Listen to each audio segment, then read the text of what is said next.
Hello.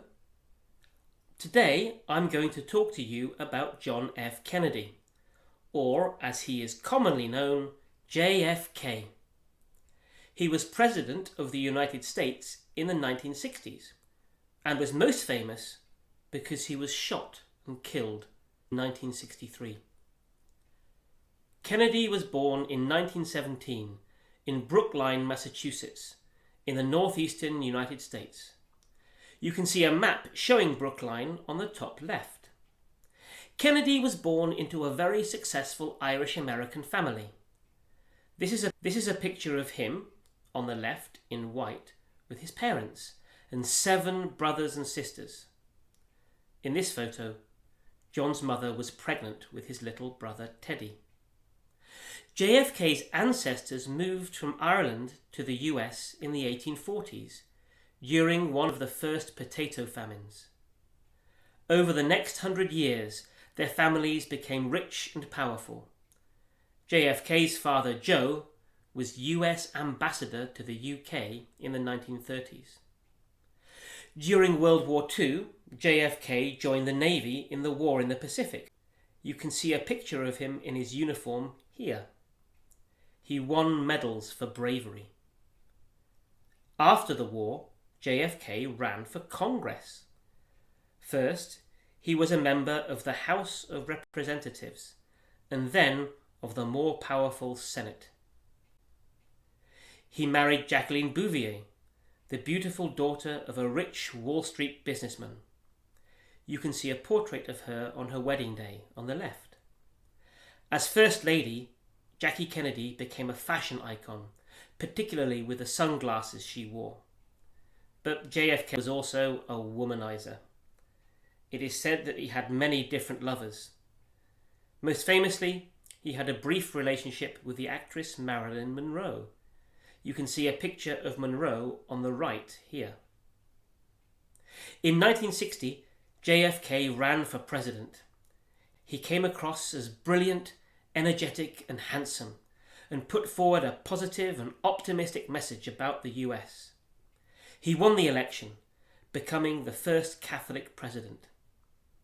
In his first speech as president, he famously said, "And so, my fellow Americans, ask not what your country can do for you. Ask what you can do for your country.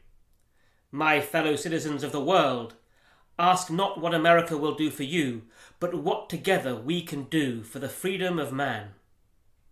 He also boosted the space program. This picture shows his plans for the US to land a man on the moon. During JFK's presidency, there was a major crisis. The Soviet Union, which was involved in a Cold War with the United States, had moved nuclear missiles to the island of Cuba, close to the USA. Cuba was a communist country that was allied to the Soviet Union. This was very serious because it meant that the Soviet Union could launch nuclear attacks on the USA. See the map on the right. Kennedy managed to negotiate with the Soviet leader Nikita Khrushchev to get the missiles withdrawn. The negotiations were said to be like a game of poker, and Kennedy won the game. But Kennedy is also famous for how he died.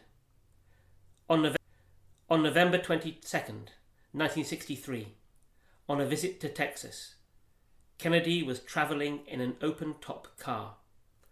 A gunman called Lee Harvey Oswald shot him in the head from long range. Jackie Kennedy was in the car with him. The newspaper front page after Kennedy's assassination here. The reasons for Oswald killing Kennedy are not known. Oswald had spent some time living in the Soviet Union, but had returned to the US. The police were questioning him, but on November 20, as the police were moving him from jail to an armoured car, he was shot dead by Jack Ruby, a club owner. A photographer captured the moment Oswald was shot by Ruby. JFK's assassination, and the murder of his assassin, Lee Harvey Oswald, has led to many conspiracy theories. Many people do not believe that Lee Harvey Oswald was working by himself, and some do not believe that Oswald was the killer. Some people believe the US government wanted to kill Kennedy. Others think it may have been the CIA, the Mafia, or the KGB, the Soviet Secret Service. There are many books written and films made which make claims about who really shot JFK. Sadly, JFK was not the only Kennedy brother to be killed. His brother Bobby was shot in 1968 as he campaigned himself to be president. His brother Teddy also ran for president, but did not win. Kennedy had 4 children. 2 died very young, but his daughter Caroline and son lived to be very successful.